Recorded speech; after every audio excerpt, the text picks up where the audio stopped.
श्री राम जय राम जय जय राम।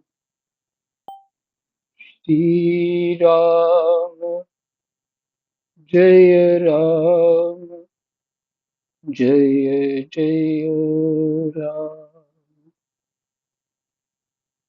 राधे श्याम राधे श्याम जय जय राधे श्याम जय जय राधे श्याम। श्री गणेशाय नमः। श्री सीतारामाभ्यां नमः।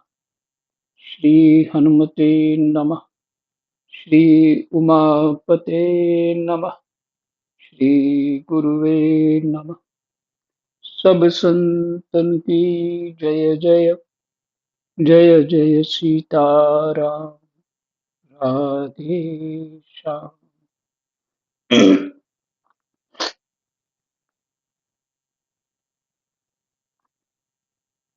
श्रीमद्भागवत महापुराण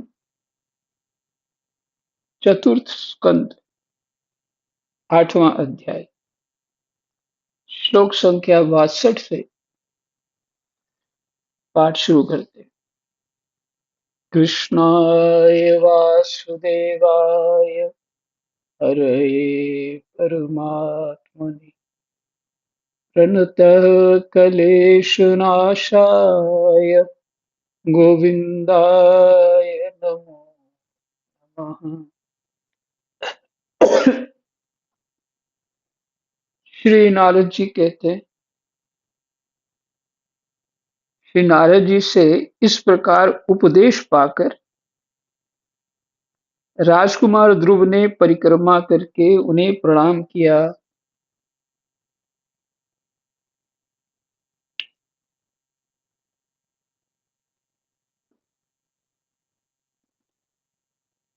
उपदेश का कुछ भाग आपको सुना देते पहले। वो तो था ध्यान कैसे करना है।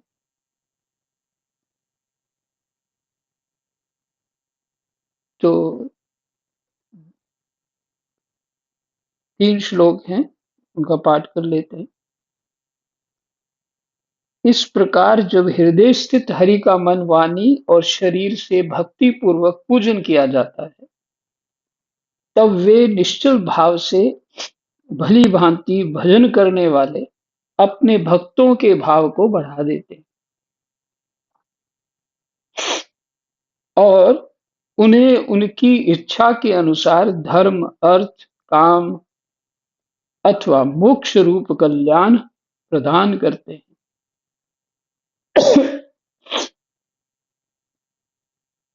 कि उनकी इच्छा के अनुसार हृदय में भजन करते हुए अगर इच्छाएं हैं तो इच्छाएं पूरी होने लग जाएंगी। तो ये कोई वो बात नहीं है, अच्छी बात नहीं है। वो प्रारब्ध कट करके मनोकामना सिद्ध होगी। मनोकामना सिद्ध होने से क्या होगा? प्रसन्नता होगी। और क्या और क्या नुकसान होगा? प्रसन्नता इस बात की हुई कि हमें जो इच्छा थी वो पूरी हो गई। भगवान की बड़ी कृपा है। ये कृपा है, ये सिर्फ मुख से निकलेगा, लेकिन होगा हमारा अहंकार पुष्ट। भजन साधन का अर्थ है अपने अहंकार को शुद्ध करना। तो हमें अपना अहंकार पहले ही जो है वो अज्ञान रूप बना रखा है। मैं देह हूं, मैं गेह हूं, ये मेरे हैं, ये वो तेरे हैं इत्यादि, है ना। ये किससे हो रहा है? ये सुख दुख हो किससे रहा है? मेरे अहंकार से हो रहा है। तो जब मुझे सुख की इच्छा हुई, पूर्ति हो गई, तो मेरा अहंकार ही पुष्ट हुआ ना। और दुख किसे हो रहा है? मुझे ही हो रहा है। मुझे दुख हो रहा है, मुझे दुख हो रहा है, तो अहंकार मेरा ही पुष्ट हुआ। इसलिए भजन साधन को बड़ी सावधानी से समझने वाली बात है।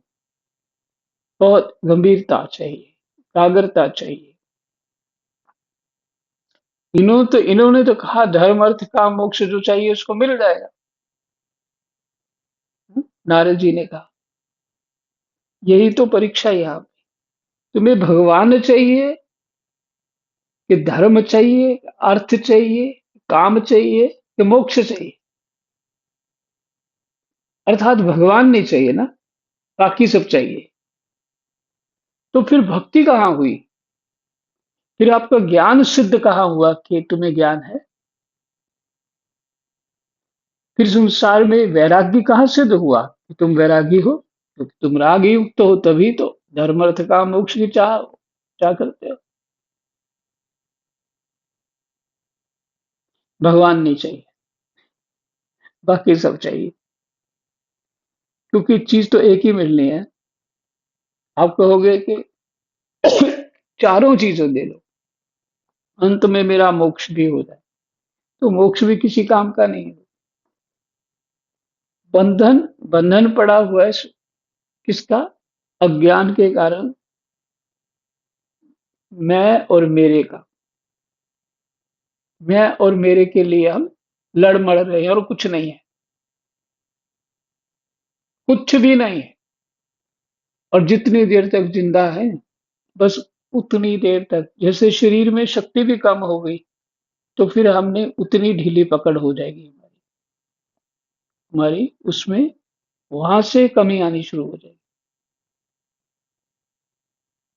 और करना यहाँ हुई कुछ और था। क्या करना था? कि कोई वस्तु समझनी ही नहीं थी अपनी, ये मेरी है।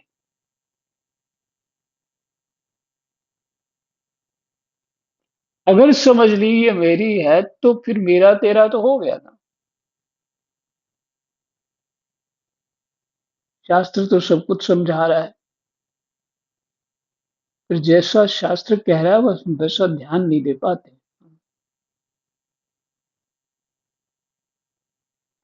तो इसलिए अहंकार शुद्ध नहीं है हमारा। हनुमान जी ने ही कहा,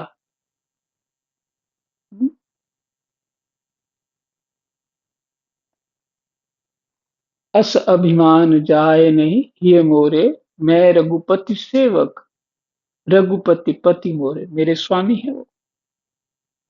पति मैंने स्वामी, जैसे राष्ट्रपति, पति मैंने स्वामी।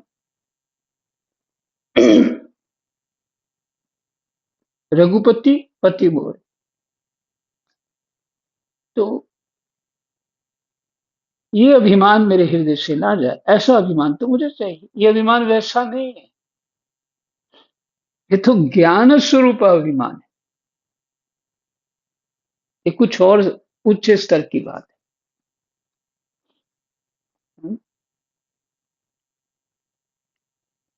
उसको अभिमान कहना, कहा तो है, पर अभिमान, पर लगता है कहना नहीं चाहिए। तो धर्म अर्थ काम अथवा मोक्ष रूप कल्याण प्रदान करें। मोक्ष का अर्थ है बंधन, बंधन में थे और मोक्ष हो गया, बंधन से रहित हो गए। क्या परमात्मा में भक्ति हो गई? वो तो ज्ञान से भी मोक्ष हो जाएगा कि कोई समझा देगा तो ये सब माया है सब कुछ, और प्रत्यक्ष करा देगा उसको। तो लेकिन मोक्ष से अर्थ ये नहीं कि हम मुक्त, जन्म मरण से मुक्त हो गए। हाँ, वैराग्य हो गया, ये हो सकता है। लेकिन भक्ति अलग चीज है जो हनुमान जी मानते हैं। जिसे भगवान राम ने स्वयं माता शबरी को भक्ति का उपदेश किया।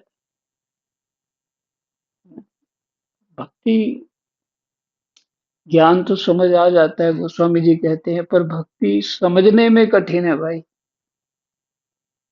भक्ति समझ लगती सरल है, पर समझने में कठिन।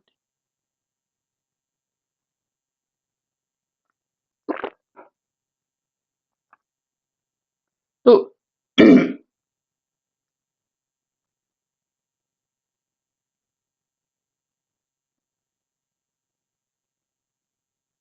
तब वे निश्चल भाव से भली भांति भजन करने वाले अपने भक्तों के भाव को बढ़ा देते और उन्हें उनकी इच्छा के अनुसार धर्म अर्थ काम अथवा मोक्ष रूप कल्याण प्रदान करते हैं। भगवान तो पहले ही कहते हैं कि चार प्रकार के भक्त हैं। धर्म की चाह वाले, अर्थ की चाह वाले, काम की चाह वाले और मोक्ष की चाह वाले मेरे ही भक्त हैं। लेकिन इनके स्तर ही लगे, अलग अलग स्तर के। रामायण में है ये। और यदि उपासक को इंद्रिय संबंधी भोगों से वैराग्य हो गया हो, तो वह मोक्ष प्राप्ति के लिए अत्यंत भक्ति पूर्वक अविच्छिन्न भाव से भगवान का भजन करे। मोक्ष प्राप्ति के लिए, या मोक्ष प्राप्ति के लिए भजन करे कि मोक्ष तो हो गया। जैसे जल में काई जमी होती है, जल पीना होता है तो हाथों से हटा दिया, काई को, जल पी लिया। इससे पहले तालाबों में जल पिया करते थे लोग, दूर दराज जाते, वो तालाब होते थे, ऐसे कर लेते। हमने भी कहीं गए थे पहाड़ों में, तो वहां इस तरह से जल पिया था। कोई छान वान नहीं, छानते नहीं, ऐसे थोड़ा हटा के पी लेते। तो उसमें, लेकिन जैसे आप पीछे हटे तो काई फिर जम जाती, तो मोक्ष तो फिर बंधन बन गया। तो भगवान की भक्ति ये मोक्ष से परे। तो भक्ति, देखिए, भक्ति की तुलना मोक्ष में नहीं है, लेकिन भक्ति करता रहे, भक्ति चाहिए, मोक्ष वैसा नहीं चाहिए। क्यों, ये कहाँ है ये बात? भरत जी कहते हैं, अर्थ न धर्म न काम रुचि, गति न चाहो निर्वाण। यही मोक्ष, ऐसा मोक्ष, निर्वाण गति भी नहीं चाहिए। जन्म जन्म रति राम पद, ये वरदान आन। ये वरदान चाहिए प्रभु मुझे। जन्म जन्म रति राम पद, मैं इस जन्म मरण से भी नहीं घबराता, पर आपकी भक्ति हो, आपके चरणों में प्रेम हो मेरा। देखो, हनुमान जी को अभी तक भगवान जी ने आदेश दिया, पृथ्वी में रहो, जब तक मेरा दश होगा नहीं, तब तक रहो। हनुमान जी विराजमान है।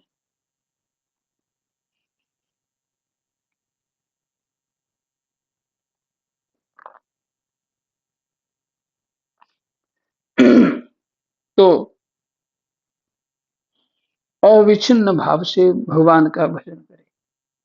श्री नारद जी से इस प्रकार उपदेश पाकर राजकुमार ध्रुव ने परिक्रमा करके उन्हें प्रणाम किया। तदनंतर उन्होंने भगवान के चरण चिन्हों से अंकित परम पवित्र मधुवन की यात्रा की। ध्रुव के तपोवन की ओर चले ध्रुव के तपोवन की ओर चले जाने पर नारद जी महाराज उत्तानपाद के महल में पहुंचे। राजा ने उनकी यथा योग्य उपचारों से पूजा की। तब उन्होंने आराम से आसन पर बैठकर राजा से पूछा। श्री नारद जी ने कहा, राजन, तुम्हारा मुख सूखा हुआ है। तुम बड़ी देर से किस सोच विचार में पड़े हो? तुम्हारे धर्म, अर्थ और काम में से किसी में कोई कमी तो नहीं आ गई? राजा ने कहा, ब्राह्मण, मैं बड़ा ही स्त्रैण और निर्दय हूँ। स्त्रैण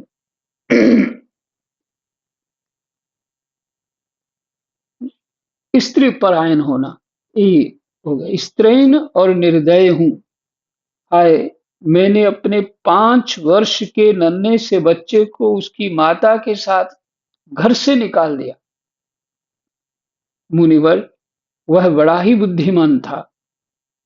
उसका कमल सा मुख भूख से कुमला गया होगा। वह थक कर कहीं रास्ते में पड़ गया होगा। ब्राह्मण, उस असहाय बच्चे को वन में कहीं भेड़िए ना खा जाए।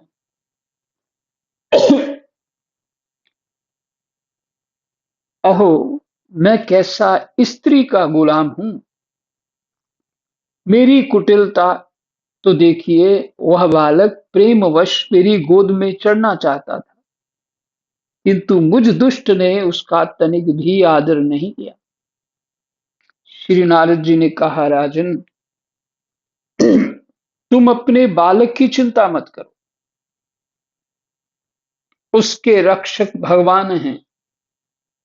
तुम्हें उसके प्रभाव का पता नहीं है। उसका यश सारे जगत में फैल रहा है। वह बालक बड़ा समर्थ है। जिस काम को बड़े-बड़े लोकपाल भी नहीं कर सके, उसे पूरा करके वह शीघ्र ही तुम्हारे पास लौट आएगा। उसके कारण तुम्हारा यश भी बहुत बढ़ेगा।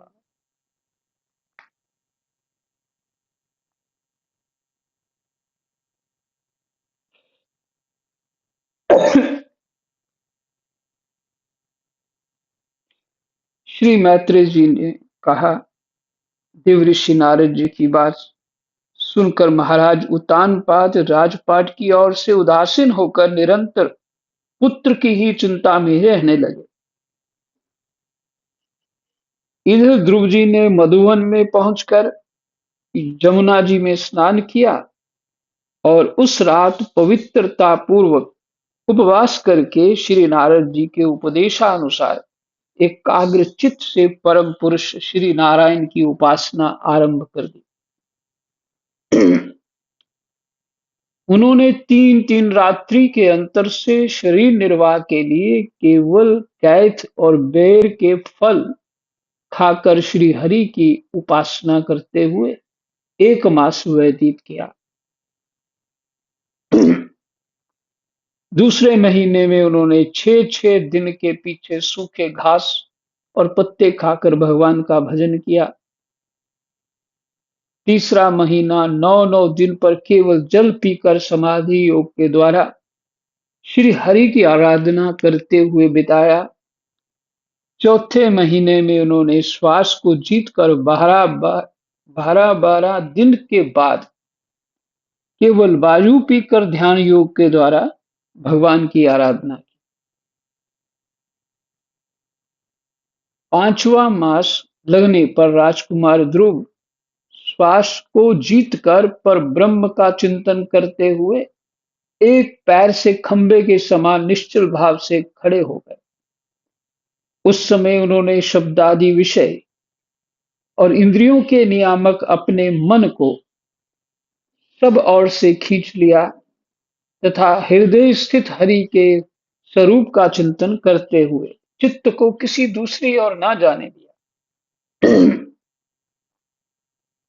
जिस समय उन्होंने महदादि संपूर्ण तत्वों के आधार तथा प्रकृति और पुरुष के भी अधीश्वर पर ब्रह्म की धारणा की, उस समय उनके तेज को ना सह सकने के कारण तीनों लोग कांप उठे। जब राजकुमार ध्रुव एक पैर से खड़े हुए, तब उनके अंगूठे से दबकर आधी पृथ्वी इस प्रकार झुक गई, जैसे किसी गजराज के चढ़ जाने पर नाभ पद पद पर दाईं बाईं और डगमगाने लगती है। ध्रुव जी अपने इंद्रिय द्वार तथा प्राणों को रोककर अनन्य बुद्धि से विश्वात्मा श्री हरि का ध्यान करने लगे। इस प्रकार उनकी समष्टि प्राण से अभिन्नता हो जाने के कारण सभी जीवों का श्वास प्रश्वास रुक गया। इससे समस्त लोक और लोकपालों को बड़ी पीड़ा हुई और वे सब घबराकर श्री हरि की शरण में गए। आज इनको श्री हरि की शरण में ही जाने समय हो गया। कृष्णाय वासुदेवाय हरये परमात्मने प्रणतः क्लेशनाशाय गोविन्दाय नमो नमः। जय जय।